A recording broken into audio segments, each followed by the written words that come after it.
নমস্কার। The power of অ্যাস্ট্রোলজির আজকের এই অনুষ্ঠানে আপনাদের সবাইকে স্বাগত।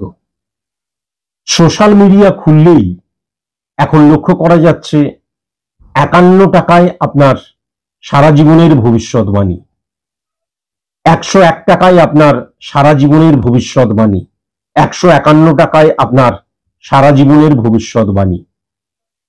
অ্যাস্ট্রোলজি সাবজেক্টটা কিন্তু ভবিষ্যতের বাণী অর্থাৎ ভবিষ্যৎবাণী করার জন্য কিন্তু নয়।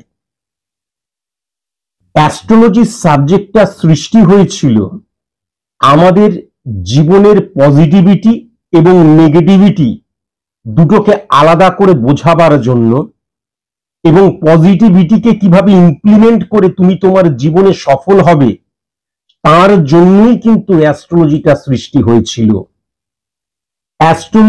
একজন অ্যাস্ট্রোলজারের মূলত কাজ হচ্ছে যে জাতক বা জাতিকা তার কাছে প্রেডিকশন করাচ্ছেন তার নেগেটিভিটিকে ফাইন্ড আউট করা এবং সেটাকে শর্ট আউট করা।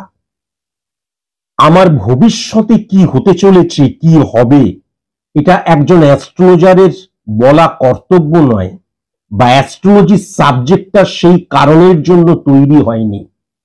জন্ম ছক দ্বারা বোঝা যায় যে আমি ক্রিকেটার হব, নাকি আমি একজন রাজনীতিবিদ হব, নাকি আমি শিক্ষক হব, নাকি আমি সায়েন্টিস্ট হব।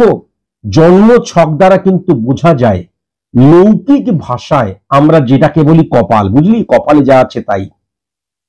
লৌকিক ভাষায় এটা কিন্তু জন্ম ছক দ্বারা বোঝা যায়। এইবার যখন আমার যেটা হওয়ার জায়গা লক্ষ্য করা যাচ্ছে, যেই রুটে গেলে আমি সফলতা পাবো লক্ষ্য করা যাচ্ছে, সেই রুটে যাওয়ার যে নেগেটিভিটি, সেই নেগেটিভিটি গুলোকে ফাইন্ড আউট করে সেইগুলোকে শর্ট আউট করা কিন্তু এক অ্যাস্ট্রোলজি সাবজেক্টটার মূল উদ্দেশ্য। তাই জন্য আমি বারবার ধরে বলছি, এই যে সোশ্যাল মিডিয়ার দৌলতে এখন হাতে হাতে আমাদের অ্যান্ড্রয়েড ফোনের মধ্যে 51 টাকায় সারা জীবনের ভবিষ্যৎবাণী, আমি তো লক্ষ্য করছি কয়েক লক্ষ মানুষ পেমেন্ট ডান করছেন। মনে রাখবেন তারা সবাই কিন্তু নিরাশার অন্ধকারে হারিয়ে যাবেন এবং একটা সময় হাদরাবেন। একটা সাবজেক্টকে ভুলভাবে ইমপ্লিমেন্ট করলে সেটা যে সমাজ, রাষ্ট্র, দেশ, ব্যক্তি কেন্দ্রিক মানুষের উপর কতটা নেগেটিভ প্রভাব ফেলতে পারে এর কোনো আইডিয়া আপনাদের নেই। নমস্কার। 7ই মে 1987, 12:47 PM, কলকাতাতে আমার জন্ম।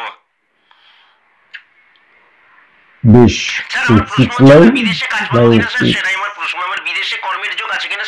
আচ্ছা 7ই মে 1987 তো? 7ই মে 1987, 12:47, 96, কলকাতা, 65।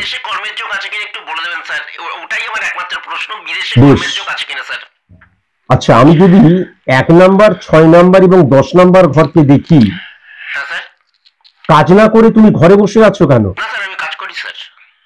তুমি কাজ করো? অসম্ভব, তুমি কাজ করতেই পারো না। আমি যেটা লক্ষ্য করতে পারছি যে তুমি কাজ না করে কিন্তু ঘরের মধ্যে বসে রয়েছে। আবার বলছি আমি কাজ করি। কোথায় কাজ করো তুমি? তুমি সরকারি সেক্টরে কাজ করো? 6996 রবি 95, অসম্ভব। তুমি সরকারি কাজ করো, মানে গভর্নমেন্টের কাজ করো, হ্যাঁ, গভর্নমেন্ট জব করো, এবং তুমি আজকের দিনে জানতে চাইছো বিদেশ যাত্রার যোগ আছে কিনা। এটা তোমার ডেট অফ বার্থ তো, time of birth, place of birth, এগুলো তোমার তো। অসম্ভব, অসম্ভব। তুমি কোন রকমের সরকারি কাজ করতেই পারো না। এই ছকটা যদি তোমার হয় এবং date of birth, time of birth, place of birth যদি তোমার হয়, এই ছকটা যদি তোমার হয়, তাহলে তুমি সরকারি কাজ করতেই পারো না, হতেই পারে না। তুমি মিথ্যে কথা বলছো।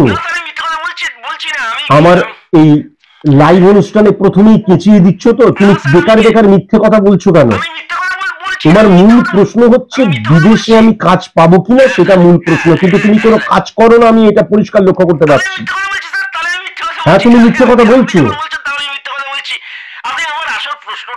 এই ছকটা যদি তোমার হয়, তাহলে আমি গ্যারেন্টি দিয়ে বলে দিতে পারি, এই date of birth, time of birth, place of birth যদি তোমার হয়, তাহলে আমি গ্যারেন্টি দিয়ে আজকে সকলের সামনে বলতে পারি তুমি সরকারি বা সরকারি তুল্য কোনো কাজ করতেই পারো না। আজকের দিনে তুমি কোনো কাজ করছো না, এটা কিন্তু আমি পরিষ্কার লক্ষ্য করতে পারছি। তুমি কোথায় থাকো? কলকাতাতে থাকো তো? বেশ। তুমি সরকারি কাজ করো তো? কোথায় সরকারি কাজ করতে চাও বলো? তুমি যে সরকারি কাজ করতে তুমি তো যাও কোথাও? কোথায় যাও? না, ব্যক্তিগত রাখতে যাবে কেন? তুমি কোথায় সরকারি কাজ করতে যাও সেটা বলতে পারছো না। হ্যাঁ, তুমি মিথ্যে কথা বলছো, আমি যেটা লক্ষ্য করতে পারছি তুমি মিথ্যে কথা বলছো। তুমি একটি সরকারি ব্যাংকে কাজ করো, 69 কানেকশন, বৃহস্পতি শুক্র 95, অসম্ভব অসম্ভব। তুমি একটি সরকারি ব্যাংকে কাজ করতেই পারো না, কেন মিথ্যে কথা বলছো? বেকার বেকার, দেখেছো? অহেতুক কিন্তু তুমি মিথ্যে কথা বলছো। বেশ, তুমি তোমার ব্যাংকের নাম বলো। তুমি কোন ব্যাংকে কাজ করো সেই ব্যাংকের নামটা তুমি বলতে পারছো না। তুমি কোথায় কাজ করতে চাও সেটা তুমি বলতে পারো না। তোমার ইচ্ছে হচ্ছে না বললে তো চলবে না, তার কারণ তুমি তো মিথ্যে কথা বলছো। আমি কিন্তু প্রমাণ করে দিতে পারি তুমি মিথ্যে কথা বলছো। 69 কানেকশন, তুমি একটা জিনিস ভুলে যাচ্ছ, তুমি কিন্তু লাইভে মিথ্যে কথা বলছো। সুতরাং এই যে তো এই ফোন নাম্বারটা কার? এটা তোমার ফোন নাম্বার? ঠিক তো, তোমার ফোন নাম্বার তো। তোমার যদি ফোন নাম্বার হয় তাহলে তুমি কত বড় ঘোটালা কেস করছো তুমি নিজেও জানো না। এই চ্যানেল থেকে এবং আমি যদি কোনো রকমের যদি স্টেপ নিই তাহলে তোমার কি হতে পারে তুমি জানো? তুমি সরকারি কাজ করছো তো? তোমার কি প্রশ্ন না প্রশ্ন অবান্তর কেন? আমি অবান্তর বকছি? তুমি সরকারি কাজ করছো আবার মিথ্যে কথা বলছো। দেখো, তুমি আজকে বললে তো এই যে ফোন নাম্বারটা তুমি জানো না, এই ফোন নাম্বারটা যদি তোমার হয়, এই ফোন নাম্বারটাকে কিন্তু ট্রেস করে আমি তোমার বাড়ি পর্যন্ত পৌঁছে যেতে পারি, আমি তোমার অফিসে পর্যন্ত পৌঁছে যেতে পারি।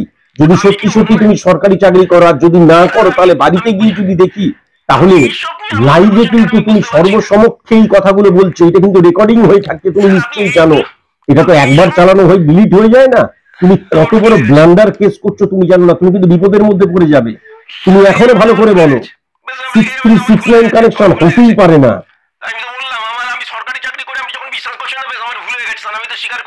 তুমি ভুল তথ্য দিচ্ছ, আবার বলছি হতেই পারে না।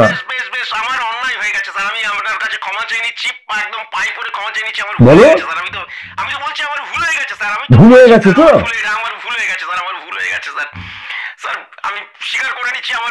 একবার ভালো করে লক্ষ্য করুন এরা কেমন ব্লান্ডার মিস্টেক করে, কি জিনিস। তুমি সত্যি কথা বলো। এই সমস্ত কথা বলে কিন্তু কোনো লাভ নাই। এই যে সমস্ত কথা বলছো তুমি কোনো কাজ করো না। 87-তে তোমার জন্ম, বয়স হয়ে গেছে, এখানে তোমার নাম বলা হয়েছে, তোমার পরিচয় এখানে তো গোপন রাখা হয়েছে, এখানে তোমার পরিচয় বলা হয়েছে, তোমার বাড়ির ঠিকানার কথা বলা হয়েছে। তাহলে তুমি কাজ করো না, তুমি ভেবেছিলে আমি জানবো না? লজ্জায় বলতে পারিনি, ছোট লাগে তাই জন্য বলতে পারিনি। তুমি সামান্য একটা প্রেডিকশন করতে আমাকে লাইভে ফোন করেছো, ফোন করেই তুমি মিথ্যে কথা বলতে শুরু করে দিলে। ছোটখাটো মিথ্যে কত বড় আকার নিতে পারে তোমার কোনো আইডিয়া আছে?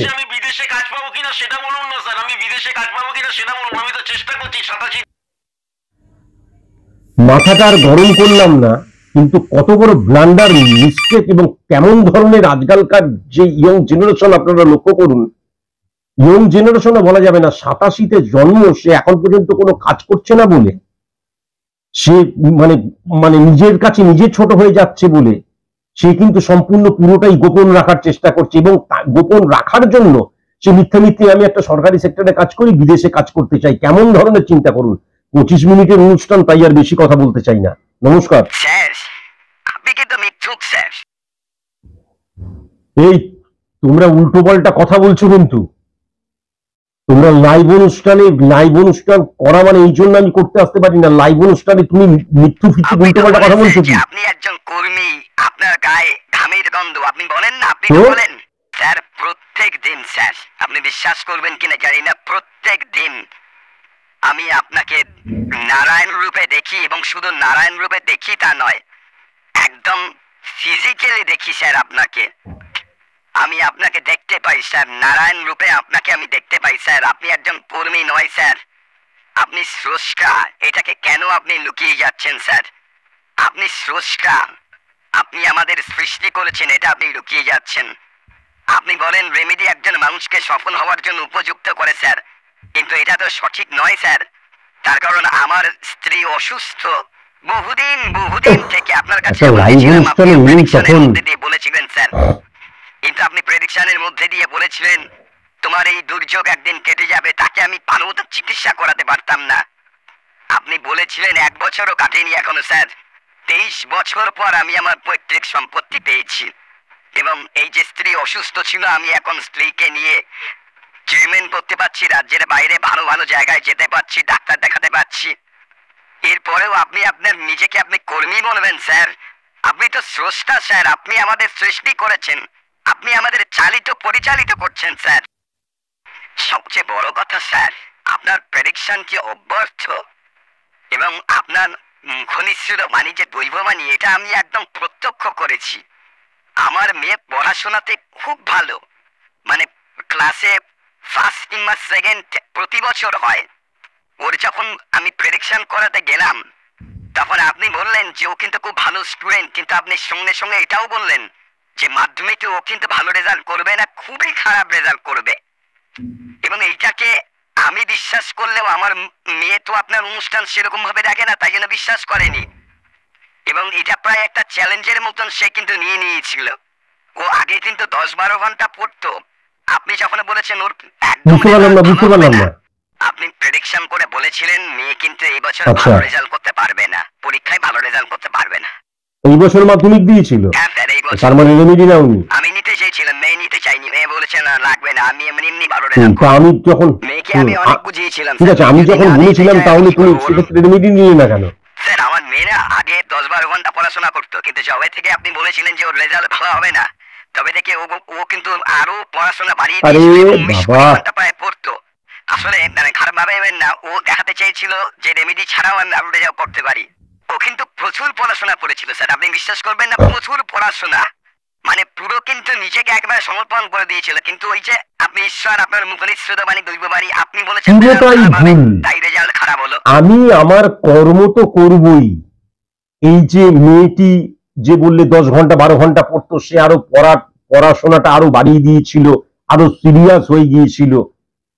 কিন্তু এই যে পড়া শুধুমাত্র পড়লেই হবে না, সেটাকে আত্মস্থ করতে হবে, সেটাকে নিজের মনের মধ্যে উপলব্ধি করতে হবে, এবং সেটাকে পরীক্ষার খাতায় ইমপ্লিমেন্ট করতে হবে। গ্রহের দ্বারা আমরা চালিত পরিচালিত হই, সেই গ্রহের ব্যাড রিফ্লেকশনকে অফ করে তারপর কিন্তু এই পরিশ্রমটা দ্বিগুণ বাড়ানো উচিত ছিল। আমি আমার নেগেটিভিটিকে অফ করলাম না, সেটাকে রেখেই দিলাম, সেটা তো আস্তে আস্তে ইনক্রিজ করতে শুরু করলো। আমি যতই আমার পরিশ্রম করি, শুধু পরিশ্রম করলেই কিন্তু সফল হওয়া যায় না, শুধু পরিশ্রম করলেই কিন্তু সফলতাকে হাসিল করা যায় না। কেমন গাধা চিন্তা করো। আসল কথা হচ্ছে ওই রেমেডি নিতে হবে, তাই জন্যই তোমরা এটা করেছিলে। ওর আসল উদ্দেশ্য মানে মূল যেটা করা উচিত ছিল, যে রেমেডিয়াল প্রসেস অ্যাপ্লাই করে তারপর আমার পরিশ্রমটা দ্বিগুণ বাড়িয়ে দেওয়া, তাই না?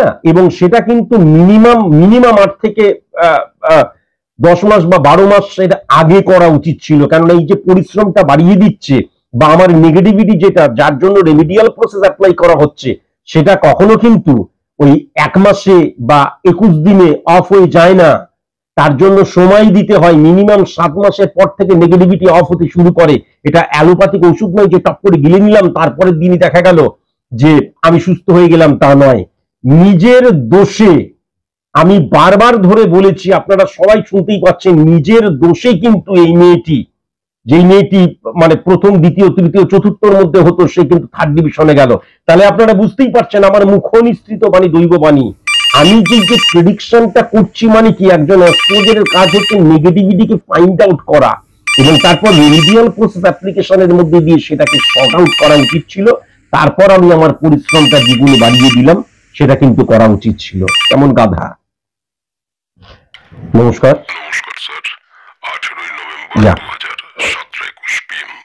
2017-21 PM 18 নভেম্বর 2000 7-21 PM পূর্ব বর্ধমানে 7টা 21 PM বর্ধমানে আমার জন্ম। পূর্ব মেদিনীপুর, এই পূর্ব বর্ধমান, সরি পূর্ব বর্ধমানে মেদিনীপুর, আমার জন্ম।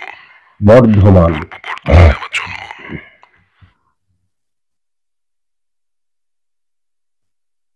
6369 বৃহস্পতি 95 কেতু এবং বুধকে হিট করছে। আচ্ছা, আমি যেটা লক্ষ্য করতে পারছি 21শে জুলাই থেকে 19th আগস্ট, 21শে জুলাই থেকে 19th আগস্ট এই সময়ের মধ্যে কিন্তু ওয়েস্ট বেঙ্গলের বাইরে কোনো কাজে তুমি জয়েন করবে, তাই না? কোনো কাজে কিন্তু তুমি জয়েন করবে, আমি কিন্তু এটা লক্ষ্য করতে পারছি।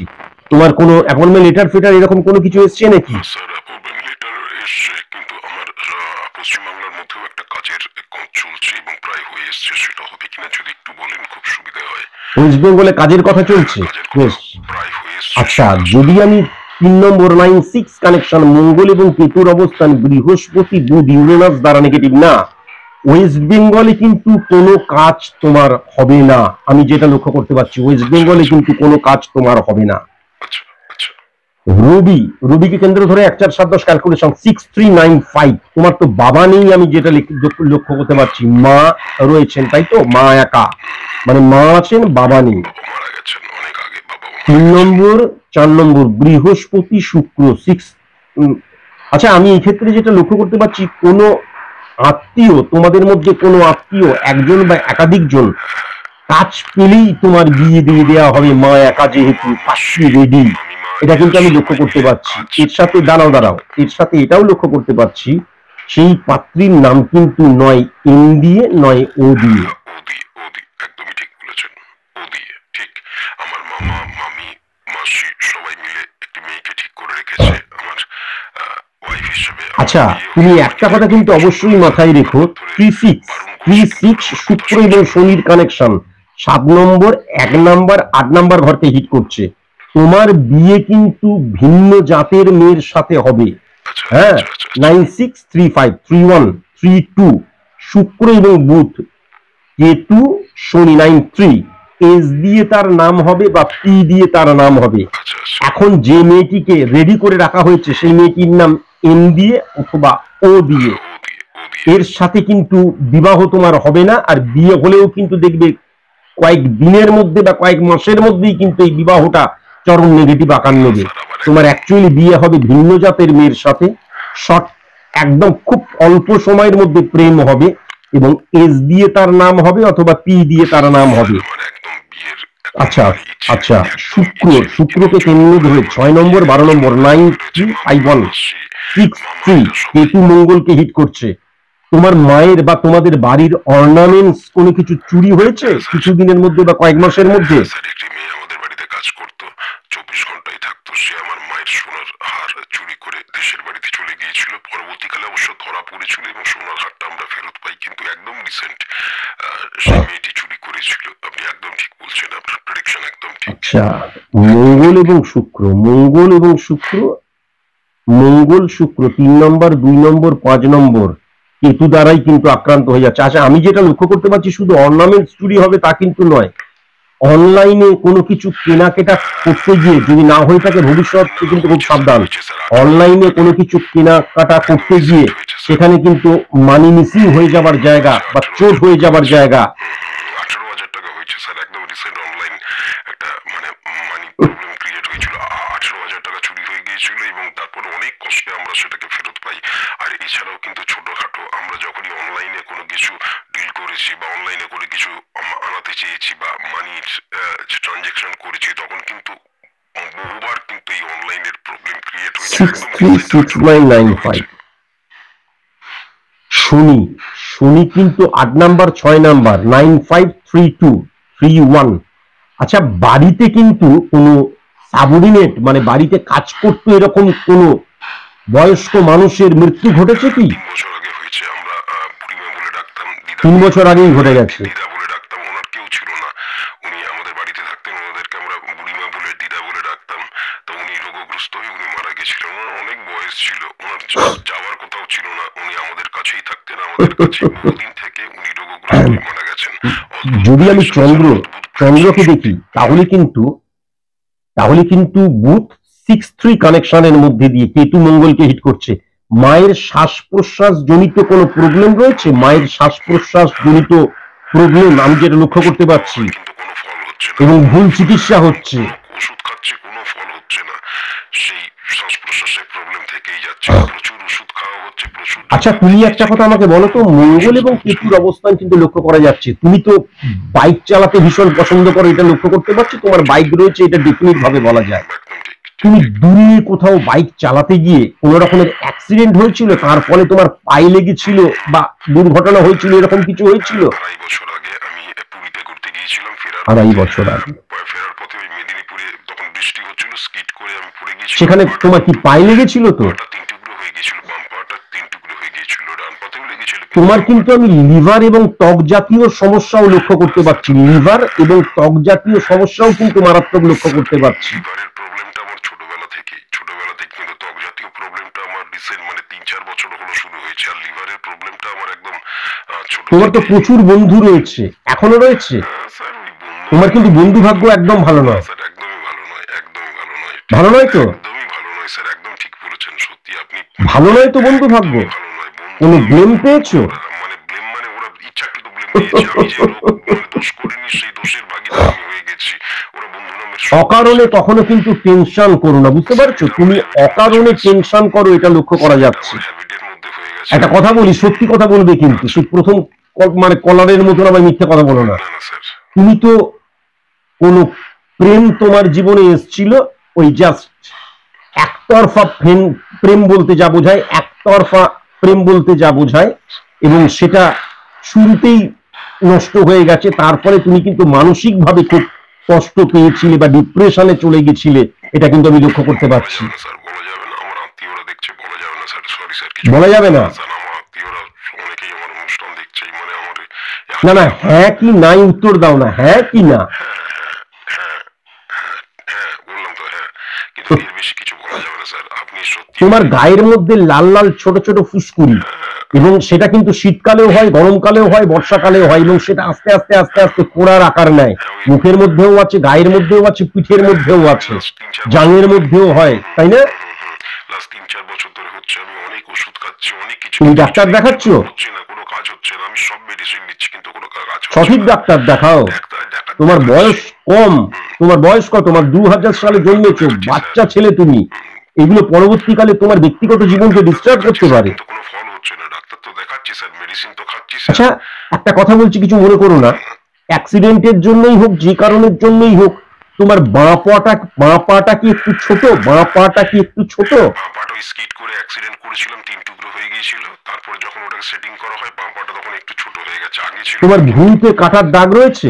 8টা সেলাই পড়েছিল ওই অ্যাক্সিডেন্টেই। তারপরে ওইখানে একটা সাদা মতন ভুরুতে 8টা সেলাই, তারপরে কিন্তু ওই সাদা মতন দাগ, ভুরুর উপর একটা সাদা মতন দাগ আছে, ভুরুটা 2 টুকরো মতন হয়ে রয়েছে, মধ্যিখান দিয়ে সাদা দাগ। একদম স্যার, সত্যি আপনি মানে যা প্রেডিকশন করছেন, অভাবনীয় প্রেডিকশন।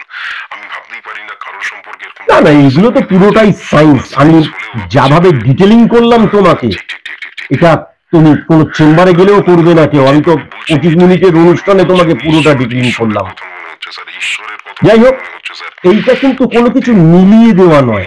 তার মানে এটা তো তুমি বুঝতে পারছো যে তোমার ছক দ্বারা কিন্তু এভরিথিং বলে দেওয়া যায়। ঠিক, আমি তো সেটা জানতাম। তোমার আজকে প্রথম ছক দেখলাম দ্বারা সত্যি। পুঙ্খানুপুঙ্খ এভরিথিং বলে দেওয়া যায়।